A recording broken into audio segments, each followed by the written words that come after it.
안녕하세요. 오늘은 NFT 저작권에 대한 주제로 주제를 준비했습니다. 우리가 알고 있는 저작권이 뭘까요? 내가 뭔가 창작물을 만들었으면 그것이 내 것이며 내 권리라는 것입니다. 모르는 사람들이 내 창작물을 사용할 수 없도록 법적으로 보호하는 것이죠.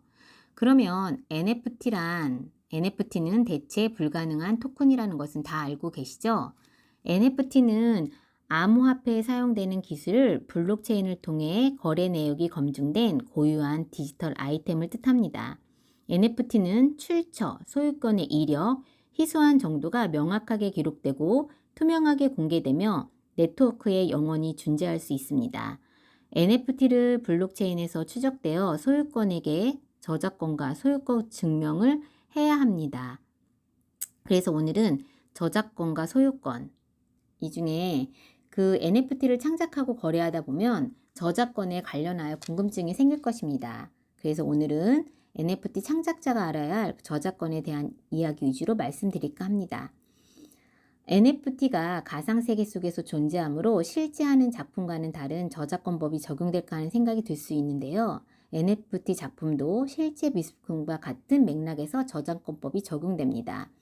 존재하는 곳에 차이가 있을 뿐 작품 속에는 원작자에 의해 탄생한 고유성이 있고 권리도 있습니다. 작품이 완성되는 순간 저작권 등록 여부와 관계없이 저작에 대한 권리가 자동으로 생겨납니다. 그래서 저작권이란 다시 한번 우리 저작권에 대해서 좀 알아보려고 하는데요. 그 70년간 유지된다는 이 말은 인간의 사상 또는 감정을 표현한 문학, 예술, 학술에 속하는 창작물에 대하여 저작자나 권리가 승인된 후 저작자의 생존 기간의 사후에 대한 그 70년간 유지된다고 해서 그 간송 문화재단에서 훈민정음 해례본을 NFT화해서 발매한 사례가 있더라고요. 이 경우는 저작권 유효 기간인 아까 얘기했던 원작자 사후 70년이 지나면 권리가 만료된 상태이기 때문에 가능했답니다. 그래서 참고로 개인이 NFT 창작 작업을 할 때도 저작권이 만료되면 이렇게 이미지를 쓰는 것에 대해서는 제재가 없다고 합니다. 그러면 NFT 저작가는 어떻게 보장이 될까요? NFT를 발매하면 블록체인상에 원작자가 누구인지 정확한 기록이 남습니다. 그렇기 때문에 저작권을 보호받을 수 있다는 의미입니다. 하지만 디지털한 작품일 경우 컴퓨터 파일로 남기 때문에 안심할 수는 없습니다. 이런 일을 방지하기 위해서 NFT를 발매하기 전부터 이 작품이 내 것이라는 것을 주변 모두에게 공개하는 과정이 필요합니다. 그렇게 하기 위해서는 SNS 다 아시죠? 거기 블로그나 인스타그램에 자신이 작업하는 과정을 포스팅하거나 기사를 내거나 이벤트를 열으면 그렇게 해서 안심해 사는 것도 좋은 방법이고요. 인터넷 저작권 등록 사이트가 있어요. 거기에서 등록하는 것도 좋은 방법이고, 그리고 그 표준 이야기 사이트에 가보면 세시각 동기 프로그램이라는 게 있어요. 이거는 이렇게 옆에 보면 쬐그맣게 날짜 표시되고 시간 표시되는 그런 프로그램이거든요. 그럼 이거를 제가 작업할 때마다 이제 거기에다가 갖다 놓는 거죠. 그러면 몇 월 며칠 내가 어떤 작업을 했다. 그래서 이거를 PDF 파일이나 사진을 찍어서 이제 간직해 놓으면 이제 영원히 이제 나의 작품이 되는 거죠. 그래서 좀 안심할 수 있는 방법이 있고요. 그리고 이제 NFT를 구매하는 것은 소유권을 사는 것이다. NFT의 소유권과 저작권은 별개다. 이거는 이제 집과 디지털 자산의 큰 차이점은 디지털 자산은 저작권이 있다는 거예요.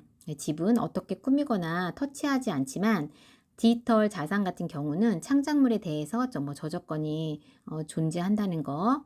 그래서 NFT의 소유권과 저작권은 별개이며 NFT 작품을 발매하면 블록체인상에 원작자의 기록이 남기 때문에 저작권 보호를 받는다는 거. 그런 거를 조금 더 생각하고 이렇게 디지털 파일을 복제하고 이런 거를 하면 더 좋을 것 같고요. 그 다음에 이제 디지털 자산은 그래서 우리가 만든 창작물에 저작권이 있다. 그리고 이제 소유권은 가져가는 것, 저작권은 저작권을 가져가지 못하는 것이라고 이렇게 제가 표현해 놓긴 했는데, 이 현행법상으로는 소유권은 물체가 있는 것에 대해서만 소유권을 인정하기 때문에 아직 NFT는 물체가 있는 것이 아니라 인정받기 힘들다는 좀 한계는 있습니다. 그래서 이제 디지털 자산에 대한 뭐 정부의 입장도 아직 뭐 정확하게 나온 건 없고, 저작권이나 법률적 규제 등에 좀 고심하고는 있지만 아직 뚜렷하진 않다고 합니다. 근데 왜 이 비싼 돈으로 거래를 할까요? 네, 의문점이 생기죠. 그리고 엄청 비싼 NFT가 되기 위한 조건으로는 뭐 첫째 희소성과 이제 스토리텔링이로 이제 된다는 거. 그래서 저작권법 제 136조 우리 이 조항에 보면 저작 재산권 그 밖에 이 법에 따라 보호되는 재산적 권리를 복제, 공연, 전시, 배포 등 2차 저작물 작성의 방법으로 침해한 자, 이런 사람은 뭐 5년 이하의 징역 또는 5천만 원 이하의 벌금을 낸다고 하는데, 우리가 요즘에 좀 이렇게 그냥 개인의 뭐 블로그나 인스타에 올리는 경우, 아니 설마 내가 이거 뭐 사적으로 사용하는데 뭐 문제가 있겠어 해서 뭐 강의 내용이나 영상 녹화 자료를 캡처하면 이런 것도 다 저작권 위반이 된다고 하고요. 그 다음에 뭐 출처를 밝히지도 않고 그냥 조금 나는 한 문장이나 뭐 한 문단 정도는 가져와서 쓰면 되겠지, 이렇게 하면 요즘에는 영리 목적으로 저작권을 침해하면 더 무섭게 이게 처벌한다고 하니까, 어떤 자료를 가져다 쓸 때 꼭 원작자 동의를 구하든가, 뭐 꼭 이제 거기 출처를 밝히고 뭐 각주를 넣기도 하고 이렇게 하면 좋을 것 같고요. 그리고 유튜브 이제 요즘 뭐 짤 방송 이런 것도 많잖아요. 그런 영상도 뭐 나는 조금만 가져다 쓴다고 이렇게 생각하면 안 되는 게, 진짜 1초, 2초 뭐 이렇게 조금의 몇 초도 가져가면 안 된다는 사실을 조금 알고 하셨으면 좋을 것 같고요. 그리고 이제 강의 캡처나 뭐 요약은 가능한데 뭐 그거를 유료 강의를 무단 공유하면 안 되고, 이렇게 뭐 찾아보다 보면은 정말 안 되는 게 되게 많더라고요. 근데 저희 지금 이제 특허청에서도 뭐 법률을 조금 한다고 하니까 그런 거 좀 참고하면 좋을 것 같고요. 이상으로 오늘 강의는 마치도록 하겠습니다. 감사합니다.